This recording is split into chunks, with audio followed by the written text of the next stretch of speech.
Pour devenir belle, riche et irrésistible, elles mangeaient des vers de terre vivants dans une coupe en cristal. Mais ce qu'elles ignoraient, c'est que chaque bouchée qui sculptait leur corps de veuve rongeait leur âme de l'intérieur, les rapprochant d'un destin pire que la mort.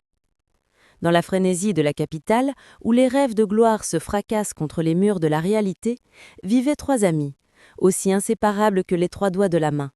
Amina, Kémi et Funke. Elles partageaient un petit appartement surpeuplé, dont le loyer dévorait la quasi-totalité de leur maigre salaire.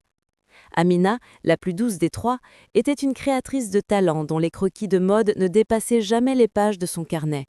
Elle avait le cœur pur, mais manquait cruellement de confiance en elle.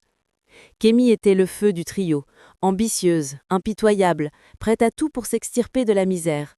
Elle travaillait comme assistante dans une grande agence de communication et voyait chaque jour des femmes moins intelligentes qu'elle obtenir des promotions grâce à leur physique ou leurs relations. Enfin, Funke, la plus influençable, suivait Kémi comme son ombre, rêvant d'une vie de luxe qu'elle voyait défiler sur les réseaux sociaux. Leur vie bascula un soir d'orage. Kémi rentra à l'appartement, trempée, mais les yeux brillants d'une lueur fiévreuse. « J'ai trouvé !» chuchota-t-elle en fermant la porte à clé. « J'ai trouvé la solution !» Amina et Funke se tournèrent vers elle, intriguées. « Vous connaissez Brenda, la nouvelle directrice marketing ? Celle qui a notre âge mais qui roule en Range Rover et s'habille en haute couture. » Funke hocha la tête avec envie. « La fille qui est passée de simple stagiaire à directrice en 6 mois ? Tout le monde dit qu'elle a un parrain très puissant. » « Son parrain n'est pas un homme, ricana Kémi. C'est une femme, une certaine Maman Sékou. On l'appelle la façonneuse. Elle ne demande pas d'argent, elle demande autre chose, de l'obéissance et un estomac solide. » La curiosité, plus forte que la peur, les poussa à accepter un rendez-vous. La villa de Maman Sékou était un palais de verre et de marbre noir niché dans le quartier le plus huppé de la ville. Le luxe suantait de chaque objet, mais l'air était lourd, presque irrespirable. Maman Sékou les reçut dans un salon faiblement éclairé. C'était une femme d'une beauté intemporelle, vêtue d'un boubou de soie rouge sang. Son sourire n'atteignait jamais ses yeux, deux éclats d'obsidienne qui semblaient lire en elle comme dans un livre ouvert. « Vous voulez la beauté, la richesse, l'admiration des hommes ? Le monde moderne est une compétition, et la nature a toujours donné des armes à celles qui savent où chercher. La terre est source de vie, elle peut aussi être source de transformation. » Sur une table basse, elle posa une coupe en cristal remplie de terre humide d'où se tortillaient des dizaines de vers de terre rosés. Funke laissa échapper un cri de dégoût. Amina sentit son estomac se retourner. Seule Kémi fixait la coupe, le visage impassible. « C'est le pacte, » expliqua Maman Sékou. « Le pacte des filles de la terre. Une fois par mois, à la nouvelle lune, vous viendrez ici. Vous mangerez ce que la terre vous offre. En échange, la terre vous offrira ce que vous désirez. Votre peau deviendra parfaite, votre corps une sculpture. L'argent coulera vers vous comme une rivière. Les hommes tomberont à vos pieds. La seule règle est la discrétion et la loyauté. Ne jamais trahir le secret. » Funke pleurait en silence. Amina secouait la tête. « Non, je ne peux pas, c'est notre seule chance, » la coupa Kémi avec fureur. « Tu veux continuer à dessiner dans ton carnet jusqu'à ta mort pendant que des idiotes sans talent vivent tes rêves ? Funke, tu veux continuer à liker les photos des autres ou tu veux que ce soit les tiennes qu'on like ?» Poussée par l'ambition de Kémi et la peur de rester derrière, Amina ferma les yeux. Kémi fut la première. Elle prit une poignée de verres et les avala d'un coup, sans ciller. Funke, en sanglotant, l'imita. Vint le tour d'Amina. Ce fut la chose la plus difficile de sa vie. La sensation visqueuse et terreuse dans sa gorge faillit la faire vomir, mais elle tint bon. Le miracle fut instantané. En sortant de la villa, elles se regardèrent dans le reflet des vitres teintées d'une voiture. Ce n'était plus elles. Leur peau était devenue lumineuse, leurs traits affinés, leur corps sculpturaux. C'était comme si un filtre de perfection avait été appliqué sur leur réalité. La semaine suivante, leur vie se transforma. Amina, en allant déposer un CV, fut repérée par le directeur d'une grande maison de couture qui fut subjugué par sa présence incroyable. Il regarda ses croquis et lui offrit un poste de styliste junior sur le champ. Kémi obtint une promotion spectaculaire après avoir séduit et évincé son propre patron. Funke, elle, devint une influenceuse du jour au lendemain, chaque photo d'elle générant des milliers de likes et des contrats publicitaires juteux.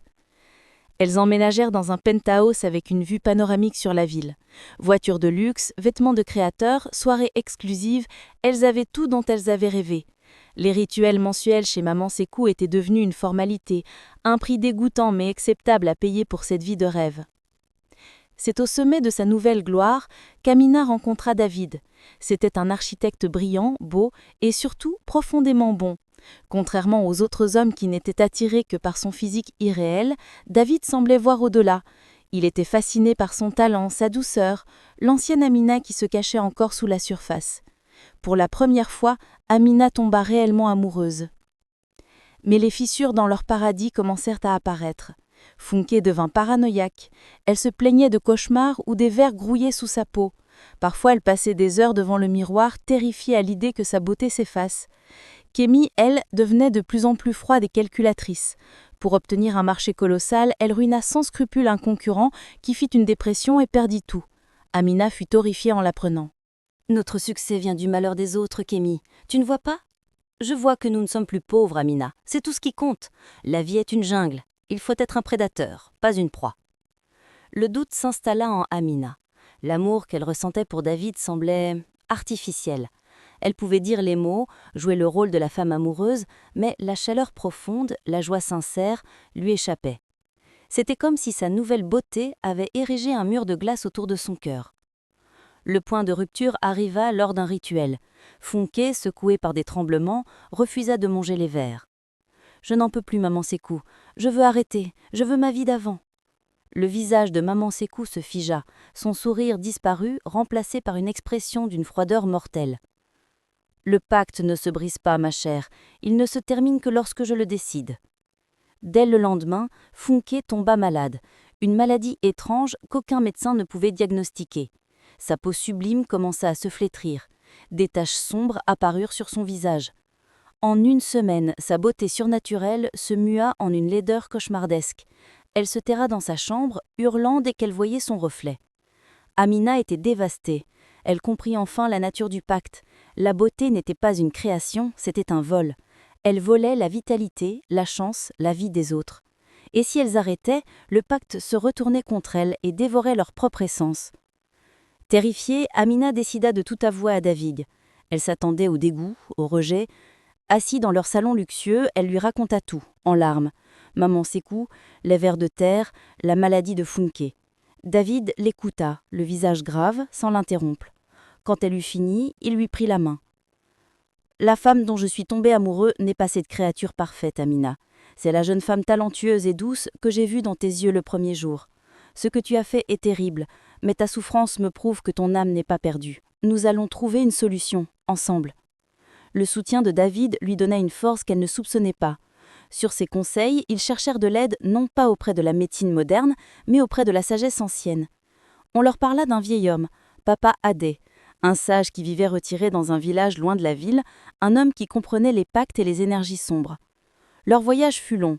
La cabane de Papa Adé était humble, à l'opposé total de la villa de Maman Sékou. Le vieil homme, au visage ridé comme une écorce d'arbre, les accueillit avec un regard perçant. « La terre ne damne jamais sans reprendre », dit-il après avoir écouté l'histoire d'Amina. « Vous avez accepté un don impur. Le poison ne peut être guéri que par un antidote de pureté. Maman Sékou vous lie par la vanité et la cupidité. Vous ne pouvez vous libérer que par l'humilité et le sacrifice. » Il lui donna des instructions précises. Elle devait rejeter tout ce que le pacte lui avait donné. De retour en ville, Amina rassembla son courage. Elle démissionna de son poste prestigieux. Elle vendit sa voiture, ses bijoux, ses vêtements de luxe et donna tout l'argent à des œuvres de charité, y compris à la famille de l'homme que Kémy avait ruiné. Le plus dur fut la confrontation avec Kémy. « Tu es folle! Tu vas tout gâcher !» hurla Kémy lorsqu'Amina lui annonça sa décision. « C'est cette vie qui est un gâchis, Kémy. C'est une illusion. Funke est en train de mourir à cause de ça. Funke était faible, je ne le serai pas. Je ne retournerai jamais à la misère. » Le soir de la nouvelle lune, Amina se rendit une dernière fois chez Maman Sékou. Kémy était déjà là, le visage dur comme la pierre. Maman Sékou lui tendit la coupe de cristal. Amina la repoussa. « C'est terminé. Je rejette votre pacte. » Le visage de maman Sékou se tordit de fureur. Tu crois pouvoir t'en aller comme ça? Tu finiras comme ton ami. Amina sortit de son sac une simple calebasse remplie d'eau de source, bénie par Papa Adé. Suivant les instructions du sage, elle se lava le visage avec. Ce n'était pas un rituel spectaculaire, juste un geste simple, humble.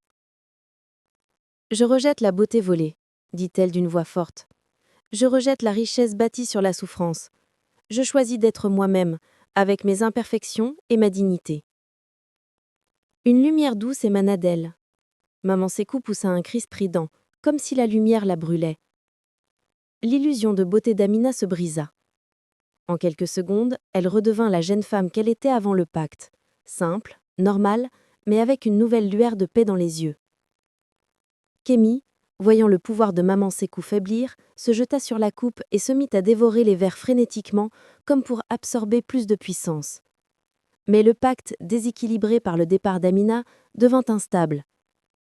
Le corps de Kémy se mit à se tordre, à se déformer. La beauté qu'elle voulait tant garder se mua en une caricature monstrueuse. Hurlant de terreur et de douleur, elle s'enfuit dans la nuit, son reflet brisé la poursuivant. La villa de maman Sékou sembla perdre son éclat, se transformant en une maison ordinaire et vieillotte. Maman Sékou elle-même avait vieilli de plusieurs décennies, son pouvoir brisé. Amina quitta cet endroit sans se retourner. Dehors, David l'attendait. Il la prit dans ses bras. « Tu es encore plus belle maintenant », lui murmura-t-il. Dans les mois qui suivirent, Funke, libérée de l'emprise du pacte, commença une lente guérison. Amina, avec l'aide de David, ouvrit son propre petit atelier de couture. Elle n'était pas riche, mais son talent, désormais nourri par son authenticité, lui apportait une clientèle fidèle. Elle était heureuse, vraiment heureuse, d'une joie simple et profonde que tout l'or du monde n'aurait pu acheter. Elle avait appris la plus dure des leçons. Les raccourcis vers le sommet mènent souvent à un précipice, et la seule beauté qui ne fane jamais est celle qui vient d'un cœur en paix avec lui-même. Pensez-vous que la pression de la société moderne et des réseaux sociaux peut nous pousser à commettre des actes irréparables pour atteindre un idéal de vie? À la place d'Amina, auriez-vous eu le courage de tout abandonner pour sauver votre âme, ou auriez-vous continué comme Kémy, par peur de tout perdre? Partagez vos réflexions dans les commentaires.